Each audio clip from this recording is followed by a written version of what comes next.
অপরাধীকে যখন জিজ্ঞেস করা হবে কে তোমাকে জাহান্নামে ফেললো, ক্বালু লাম নাকু মিনাল মুসাল্লিন, সে এক বাক্যে সর্বপ্রথম জবাব দেবে আমি নামাজের অন্তর্ভুক্ত ছিলাম না। এত গুরুত্বপূর্ণ একটি জিনিস সাপ্তাহিক একটা অনুষ্ঠানে পরিণত হয়েছে। তা আপনি পাবেন না, সপ্তাহে অনেকে আসে না, বিশেষ করে ইয়াংরা এখন একদম আসতে চায় না। সর্বপ্রথম অপরাধী মুখ থেকে বের করবে কি, খুন করছি সেজন্য, জেনা করছি সেজন্য, ডাকাতি করছি সেজন্য, সুদ খাইছি সেজন্য না। মানুষের বিচার হবে, জাহান্নাম জান্নাত নির্ধারণ হবে।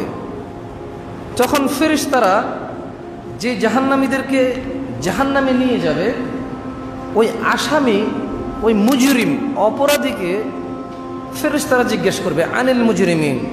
ফেরেশতারা অপরাধীকে জিজ্ঞেস করবে মা সালাকাকুম ফি সাকার, আমাকে বলো তো কিসে, কি এমন কাজ, কি এমন অপরাধ তোমাকে এই জাহান্নামে নিক্ষিপ্ত করলো। ক্বালু, জাহান্নামে যাওয়া ব্যক্তি বলবে লাম নাকু মিনাল মুসাল্লিন, আমি নামাজির অন্তর্ভুক্ত ছিলাম না। ওয়ালাম নাকু নুতঈমুল মিসকিন, আমি দরিদ্র মানুষকে খাবার দেওয়াতে উৎসাহী ছিলাম না। যে অনাহারে ভুগছে, দরিদ্রতায় ভুগছে, অসহায় লোকটা কষ্টে আছে, ও আমি উৎসাহী ছিলাম না যে ওকে হেল্প করব। নামাজের গুরুত্ব নেই, নামাজের গুরুত্ব নেই, নামাজি তার নামাজ সম্পর্কে সচেতন নয়।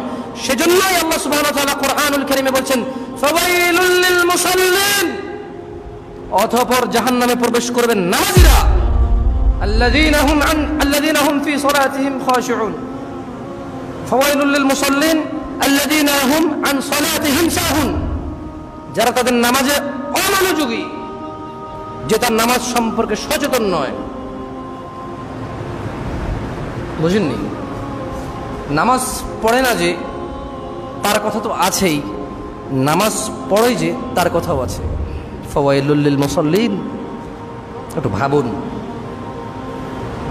সময় এসে গেছে বুঝে শুনে ইবাদত করার। আল্লাহ যখন বলবে তোমরা সিজদা করো, তারা সবাই সিজদাতে পড়ে যাবে। কিন্তু যারা পৃথিবীতে নামাজি ছিল না, মনোযোগ দিয়ে শুনুন, ইত্তাকিল্লাহ, আল্লাহকে ভয় করুন। ইত্তাকিল্লাহ, আল্লাহকে ভয় করুন।